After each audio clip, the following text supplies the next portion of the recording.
अस्सलाम वालेकुम class 10th। I hope you all are fine. Previous lecture में हमने पढ़ा कि removal of carbon dioxide and oxygen from the plant किस तरीके से हो रही है। आज हम पढ़ेंगे रिमूवल ऑफ एक्स्ट्रा वाटर। जैसे कि प्लांट फोटोसिंथेसिस से फूड बना रहे हैं, अब जो फूड है वहाँ पे इस्तेमाल हो रही है सेलुलर रेस्पिरेशन में, तो कुछ जो अमाउंट ऑफ वाटर जो है वो प्रोड्यूस हो रहा है, तो वो किस तरीके से जो है वो प्लांट से रिमूव होगा, इसके बारे में हम आज पढ़ेंगे। We know that plant obtain water from the soil and it is also produce in the body during cellular respiration. और कह रहे हैं कि सॉइल से वाटर जो है वो ऑब्टेन करते हैं प्लांट्स, और जो सेलुलर रेस्पिरेशन होती है उसके दौरान भी जो है वाटर प्रोड्यूस होता है। Plants store large amount of water in their cells for turgidity. Turgidity turgor pressure, मतलब जो प्लांट हैं वो सेल वॉल पर जो प्रेशर इंजर्ट करते हैं, इंटरनल वाटर जो होता है वो एग्जर्ट करता है, उसको टर्गर बोलते हैं, टर्गर प्रेशर, और इस फिनोमेना को टर्जिडिटी बोलते हैं। ठीक है, तो सेल के जो है वो स्टोर करता है अमाउंट ऑफ एनर्जी टर्जिडिटी के लिए। ठीक है, उसके लिए वो स्टोर कर लेते हैं टर्जिडिटी के लिए। और जो एक्स्ट्रा वाटर होता है वो ट्रांसपिरेशन से रिमूव होता है। ट्रांसपिरेशन आपने पढ़ा था कि प्लांट की सरफेस से जो है वो लीव्स से जो है वाटर जो एवेपोरेट होता है उसको बोलते हैं transpiration. At night transpiration usually does not occur because most plants have their stomata closed. If there is a high water content in the soil, water enters the root and is accumulated in xylem vessel। वो कह रहे हैं रात के time transpiration का process नहीं हो रहा, तो उस टाइम क्या होगा कि जो स्टोमेटा होते हैं वो क्लोज होते हैं। अब हाई वाटर कंटेंट होता है इन सॉइल, मतलब सॉइल में वाटर ज़्यादा होगा, तो वो जो वाटर है वो वहाँ से जाइलम सेल मतलब रूट्स में जो है वो एब्जॉर्ब हो जाएगा, और वहाँ पे जाइलम वेसल्स हैं जहाँ पर वो जमा हो जाएगा, स्टोर्ड हो जाएगा। Such plant such as grasses forces water through special pores present at leaf tips और एजेस एंड फॉर्म्स ड्रॉप्स।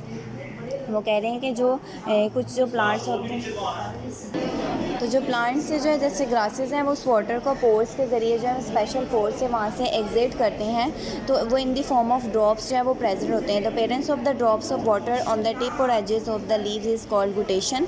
और इस प्रोसेस को हम गुटेशन कहते हैं, जिसमें लीव्स के ऊपर जो है वो वाटर के ड्रॉप्स जो हैं वो जमा हो जाते हैं। ठीक है, और ड्यू ड्रॉप्स जो होते हैं वो कंडेंसेशन प्रोसेस, मतलब एटमॉस्फेयर में जो वाटर प्रेजेंट है उसकी कंडेंसेशन की वजह से वो ड्यू ड्रॉप्स जो हैं वो प्लांट्स के ऊपर प्रेजेंट होते हैं। आपने इसको गुटेशन के साथ जो है वो कंपेयर नहीं करना, क्योंकि गुटेशन जो है वो क्या होती है कि प्लांट्स खुद जो है वो पोर्स स्पेशल पोर्स से वाटर को रिमूव करते हैं। ठीक है, अब हम पढ़ते हैं removal of other metabolic waste. Plant deposit many metabolic waste in their bodies as harmless insoluble materials. For example, calcium oxalate is deposited in the form of crystals in the leaves and stem or many plants tomatoes। ठीक है, calcium oxalate मतलब जो भी उनके लिए material waste material होगा वो उसको बॉडी से बाहर रिमूव करेंगे। जिस तरह उन्होंने कैल्शियम ऑक्सीलेट की एग्जांपल दिया, वो डिपॉजिट हो जाता है in the form of crystals की फॉर्म में लीव्स के ऊपर, स्टेम्स के ऊपर, और मैनी टोमेटो प्लांट्स में, जैसे उन्होंने डायग्राम्स में आपको